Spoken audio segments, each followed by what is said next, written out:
Hello everyone, mentor 365 channel में आप सभी का स्वागत है। और मैं सौरभ यादव आज डिटेल में डिस्कस करने वाला हूं सीपीओ मेंस के बारे में। हर एक समस्या का समाधान, कैसे सीपीओ मेंस में आपके मार्क्स बढ़ेंगे, कैसे आपको मॉक शेड्यूलिंग करनी चाहिए, कब आपको मॉक टेस्ट लगानी चाहिए, कैसे आपको एनालिसिस करना चाहिए मॉक का, क्लोज टेस्ट में नंबर कट रहे हैं तो क्या करें, पीक्यूआरएस में, एरर में, किसी में भी सेंटेंस इंप्रूवमेंट में नंबर नहीं बढ़ रहे तो क्या करें। हर एक चीज को डिटेल में डिस्कस करेंगे। एरर में नंबर कैसे बढ़ते हैं, पीक्यूआरएस में नंबर कैसे बढ़ते हैं, वॉइस नरेशन गलत हो रही है तो क्या करें, हर चीज को बिल्कुल डिटेल से समझेंगे। उससे पहले एक छोटी सी इंफॉर्मेशन आप बच्चों के लिए है। सीपीओ मेंस का गाइडेंस बैच स्टार्ट होने जा रहा है 15 फरवरी से। एडमिशन प्रोसेस एक बार बता देता हूं जल्दी से। 600 रुपये 3 महीने की फीस, 3 मंथ ही डीपी कांस्टेबल वालों के लिए थी। 600 रुपये फीस रहने वाली है सीपीओ मेंस तक, ठीक है मेरे भाई।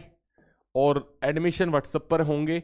रोल नंबर जब भी आप हमें पेमेंट करके स्क्रीनशॉट डालेंगे, आपको रोल नंबर देके टेलीग्राम में ऐड कर दिया जाएगा। अब आ जाओ वापस से। अब सीपीओ मेंस वाले बच्चों को स्टार्टिंग कैसे करनी है वीडियो देखने के बाद। सबसे पहले आपको 2 मेंस के मॉक टेस्ट लगाने हैं, full mock test back to back. होता क्या है, सीजीएल, जब आप सीजीएल या सीपीओ के मेंस के इंग्लिश के मॉक लगाते हो तब इंग्लिश में सेंसेस काम करती है। आपके 20-30% क्वेश्चन सेंसेस से ठीक होते हैं इंग्लिश की, ठीक है। तो अगर आप सीजीएल इसमें मॉक टेस्ट लगाओगे, सीपीओ मेंस का पहला मॉक टेस्ट लगाओगे मेंस में, तो आपकी सेंसेस 100% वर्क करेंगी और आपके ठीक ठाक जो नंबर आ रहे हैं वो आएंगे। लेकिन आपको ये नहीं पता चलेगा कि आपकी वीकनेस क्या है, आपके एरर वीक है कि नहीं है, क्योंकि सेंसेस वर्क कर रही है।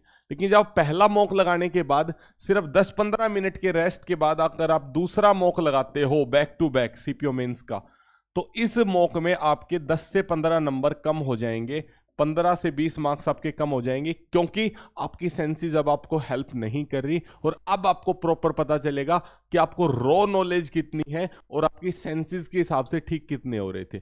रॉ नॉलेज को आप यूज करके आप ये कर सकते हो कि जो भी आपकी दिक्कतें आ रही हैं, चाहे एरर में है, चाहे क्लोज टेस्ट में है, चाहे पीक्यूआरएस में है, उन दिक्कतों को सोल्व कर सकते हो।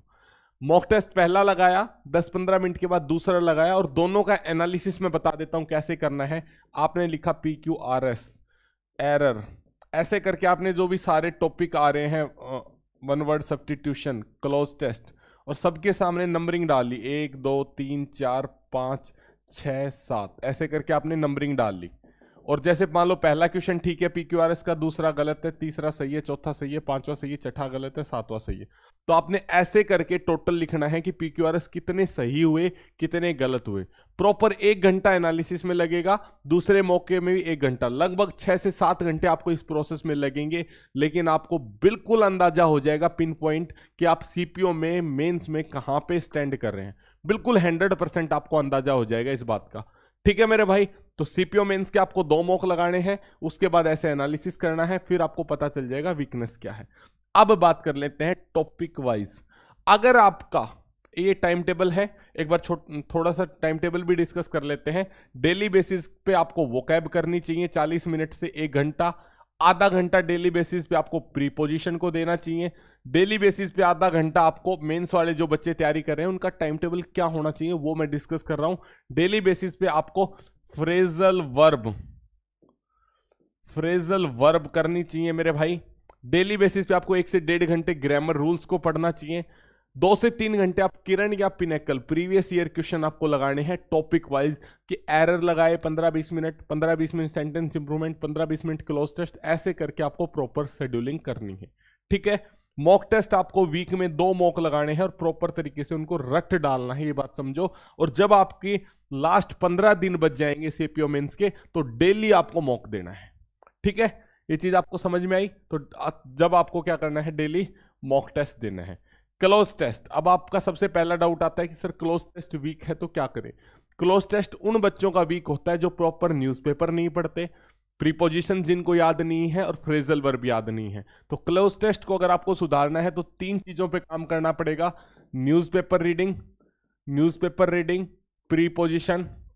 प्रीपोजिशन और आपको फ्रेजल वर्ब, ये 3 चीजों पे आपको काम करना पड़ेगा, ठीक है।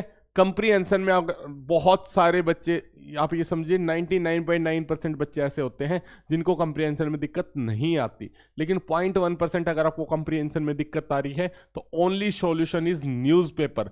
लेकिन न्यूज़पेपर में वो न्यूज़ पढ़नी है कंप्रीहेंशन सुधारने के लिए जो आपको नहीं पता, जिसका बैकग्राउंड आपको नहीं पता। मान लो कोई न्यूज़ ऐसी है बायलैटरल टॉक्स की जिसके बारे में आपको बिल्कुल नहीं पता, कोई समझ में ही नहीं आ रही हेडिंग पढ़ के, वो न्यूज़ पढ़ के आपको यहां से कंप्रीहेंशन इंप्रूव करना है। क्योंकि जब आप अननोन न्यूज़ को पढ़ोगे तब आपकी अंडरस्टैंडिंग इंप्रूव होगी कि इस न्यूज़ में क्या दे रखा था। ठीक है मेरे भाई, तो हार्ड न्यूज़ को पढ़ना है, फाइनेंशियल न्यूज़ को पढ़ना है, इंटरनेशनल न्यूज़ को पढ़ना है। कंप्रीहेंशन में अगर नंबर कट रहे हैं तो इंप्रूव करने के लिए आपको न्यूज़पेपर का सहारा लेना पड़ेगा। लेकिन न्यूज़ कौन सी पढ़नी पड़ेगी? जो थोड़ी आपको डिफिकल्ट लग रही है, जिसको समझने में दिक्कत आ रही है, तो दो बार उन न्यूज़ को आप पढ़ सकते हैं। ठीक है मेरे भाई, उसके बाद आ जाते हैं PQRS।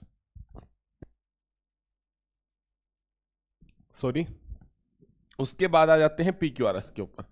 PQRS में अगर आपके नंबर कट रहे हैं तो आपको करना क्या चाहिए? सिंपल सा तरीका है, प्रॉपर आपको प्रीपोजिशंस याद होनी चाहिए। क्योंकि होता क्या है, PQRS में जहां से प्रीपोजिशन अलग होती है वहीं से आपको मार्क करके दिया जाता है। काफी बार आपको पता होना चाहिए क्या सब्जेक्ट होता है, क्या वर्ब होती है, क्या प्रीडिकेट होता है, इनको अरेंज कैसे किया जाता है, एडजेक्टिव कहाँ आता है, एडवर्ब कहाँ आती है, नाउन क्या होता है, नाउन से पहले एडजेक्टिव आता है बाद में आता है, किसकी क्या विशेषता है, ये जो बेसिक्स है ना, ये आपको पता होना चाहिए, तब जाके PQRS ठीक होगा। और सेंसेस भी बहुत हेल्प करती है PQRS ठीक करने।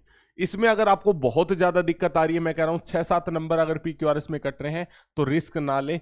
नियॉन पब्लिकेशन की बुक आती है PQRS के लिए, आप वो यूज कर सकते हैं। अगर 6-7 नंबर कट रहे हैं तो 20 में से अगर 2-3 नंबर कट रहे हैं तो कोई दिक्कत नहीं, वो धीरे धीरे आपकी इंप्रूवमेंट हो जाएगी जैसे जैसे ज्यादा मौका लगाएंगे। तो अब समझ लो, एरर में दिक्कत आ रही है सर, एरर में नंबर कटते हैं तो क्या करें? एरर में अगर आपको दिक्कत परेशानी आ रही है, अगर आपके मार्क्स कट रहे हैं, सिंपल कुछ नहीं करना आपको।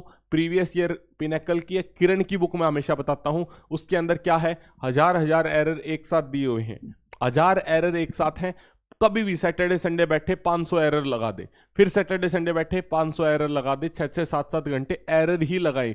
ब्रेक ले लेके सब्जेक्ट चेंज कर करके कोशिश करें कि दिन में 300 एरर लगाएं, तब जाके ये तीनों चीजें इंप्रूव हो जाएंगी। फिलिंग द ब्लैंक्स में भी प्रीपोजिशन का बहुत बड़ा रोल रहता है, फिलिंग द ब्लैंक्स में, और सेंटेंस इंप्रूवमेंट में तो होता ही प्रीपोजिशन का खेल है भाई। प्रीपोजिशन एक बहुत बड़ा चैप्टर है, मेंस में अगर अच्छे नंबर लेके आने हैं तो फ्रेजल वर्ब प्रीपोजिशन पे कमांड करनी पड़ेगी ग्रामर रूल्स के साथ साथ। ठीक है मेरे भाई, तो एरर के लिए, सेंटेंस इंप्रूवमेंट के लिए और फिलिंग द ब्लैंक्स के लिए आपको क्या करना है, 200-300 एरर या फिलिंग द ब्लैंक्स या sentence improvement back to back आपको लगाने हैं ताकि आपको इंप्रूवमेंट देखने को मिले।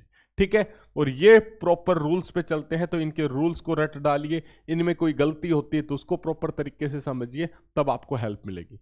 वोकैब के लिए मैं बात करूं तो वोकैब के लिए ब्लैक बुक आजकल आप सभी लोग फॉलो करें, काफी अच्छी बुक है, डेली बेसिस पे आप उसको करें और डेली 1 से 1.5 घंटा आप उसको दे सकते हैं। ठीक है मेरे भाई, तो ये काफी डाउट्स मैंने आपको रिप्लाई करने की कोशिश करी है आपके। अगर फिर भी कोई आपको डाउट है तो कमेंट कर सकते हैं, व्हाट्सअप मैसेज कर सकते हैं। एक चीज मैं आपको फिर बता देता हूं लास्ट में, CPO मेंस का गाइडेंस बैच आने जा रहा है।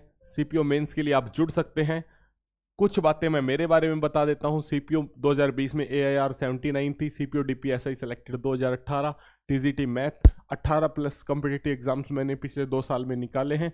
तो आप हमसे जुड़ सकते हैं गाइडेंस लेने के लिए। अगर आपको अच्छा लगता है एक बार जुड़ के देखिए, 100% रिजल्ट दिलाने की गारंटी हमारी है। ठीक है मेरे भाई, तो जुड़े रहे मेंटर 365 के साथ। Thank you, bye bye, take care, जय हिंद।